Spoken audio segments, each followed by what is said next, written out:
Hi, everyone. I'm Christine Tulley, President and Executive Writing Coach at Fen Publish and Lead. And welcome to episode 212, Go Big or Go Home.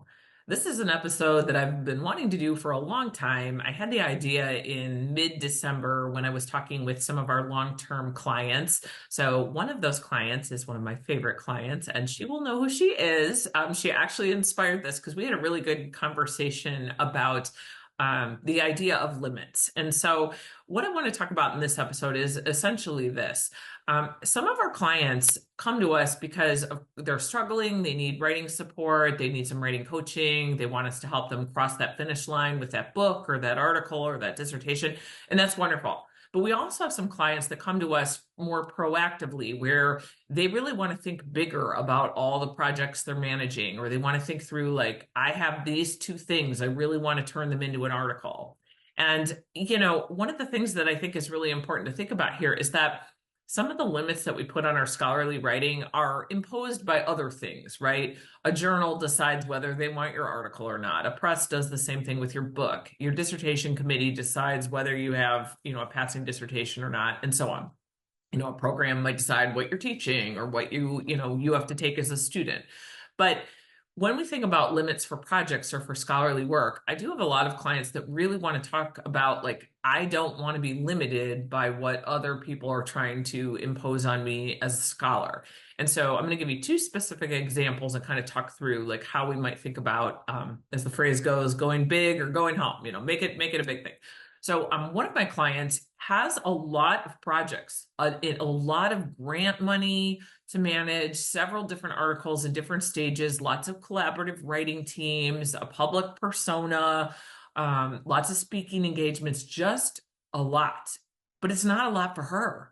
These are things that she wants to do. She makes the time for it. Because somebody will always say, well, this must be a scholar that does not have children. She has children. So youngerish children. So, there is a time that you might decide that you want to do all the scholarly things. And I think this is partly a question of energy and interest. Is this something I really want to pour all my energy in? And in her case, yes, that is. But also, she wants to just keep doing everything she can keep doing. She doesn't want to slow down. She doesn't want to stop. She wants to add, two more articles to the mix. And she wants to write a book. Like, that's the thing that we decided to throw on top of all the other things. So logistically, can she make it fit? Some people can do this. Some people can write things more quickly if they're very interested, or partly, this is where we can come in and help certainly move projects along much, much quicker than I think maybe you might be able to do them on your own, just because you can get feedback right away, different directions. We can do, suggest edits. We can suggest hardcore revisions, all that kind of stuff. We can also, if you didn't know this about us, can do some of the legwork for you, finding a press, finding a journal, looking at a model journal article to decide, hey, why isn't your journal article looking like the model? Here's how it is. And we lay it out side by side. All that kind of stuff we can do for you. So some of that hard decision making, and also just, quite frankly, the time spent researching or figuring out what it is that you're doing, we can do all that. So, this is a client who says, yes, I want to do that. I want to hire you to do these things. So that makes it more possible. But it's also a question of other people saying, that's too much. How could you do what you're doing? How could you decide that you want to take on this other thing? You've got you've got this grant, and that sounds like too much work. There's almost like that impression that it's too much work. And in her case, she does not view it as, I'm working all the time, I'm overworked, I'm burnout, which I think sometimes, well, I shouldn't say sometimes, a lot of the time is the narrative about academic work. And it is true. Many of us are burned out. I taught 7 classes last semester. I should have taught 2. So I get that, we're overloaded with teaching and other responsibilities as universities have kind of ramped up, the responsibilities that we have to take care of, and, basically our obligations. I totally understand all that. But, in her case, she was able to kind of push and do some of these other things, and she wanted to. So she didn't really want other people saying, you should slow down, you should not do that, that's too much stuff. And, in this case with scholarly labor, really, the sky is the limit. You could decide how many articles you want to do. We all know, that one professor that's writing so many books a year. That's not for everybody.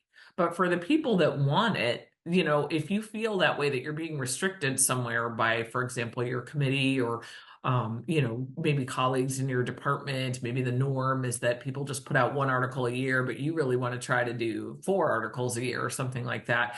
I would just urge you to listen to yourself more about, is this something where I'm finding it satisfying? Do I want this kind of scholarly workload? Can I make it work? Am I finding the time to do it? I find with many projects that I get passionate about, I will choose to, for example, read some scholarly articles over watching TV, or, maybe I will cut back and skip one week, one day at a gym if I wanted to try to work out 3 days a week. Sometimes when I have a busier semester where I'm really into a project, sometimes I go down to 2. I just don't care because I'm really I'm willing to make that sacrifice to make the extra time. This other client that I have, and this is for dissertation students out there.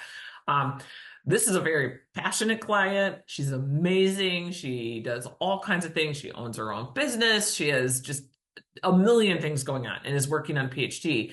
And in her case, the program is really slowing her down a little bit and thinking through like how she's able to figure out, how she's able to put projects out into the world. And so she decided she just wants to publish some of her work. She doesn't want to wait until she's completed the program to put stuff out there. And this differs by program, but she really doesn't need to wait. There's no reason to wait. So even if the program, is a little maybe unhappy that she's kind of moving ahead of where they are, that doesn't mean that she needs to slow herself down.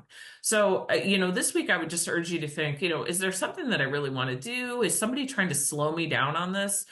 Sometimes it's our academic colleagues, but also many clients come to us because it's family members that will say, you work too much, you're never home. Why are you going to that conference again? Some of this work that we do, the joy is in the academic work. Like that's fun for us. So I view it, a lot of the work I do is more of like a hobby, just like me playing the guitar or playing tennis. A lot of the stuff I do, I view it in the same way. If you don't view scholarly writing that way, and that is fine, because we have a lot of clients that are like, I just hate writing, please help me. That's fine. We have a healthy, I would say 25 to 30% of our clients fall in that bucket. And if that's you, that is okay. But if there's something that you really want to spend more time on it, I would just urge you to think about not having a limit on yourself and to see, can you make it big? So, one of the things that happened this last year, as I kind of reviewed my 2024, like how did the writing go? I ended up getting 2 books completed. They weren't all supposed to happen like that. I've talked about this in a previous episode, but it was crazy there for a while where I wasn't working my 9 to 12 hours a week or 8 to 12 hours a week. I was working 25 to 30 on clocking in some of this writing stuff.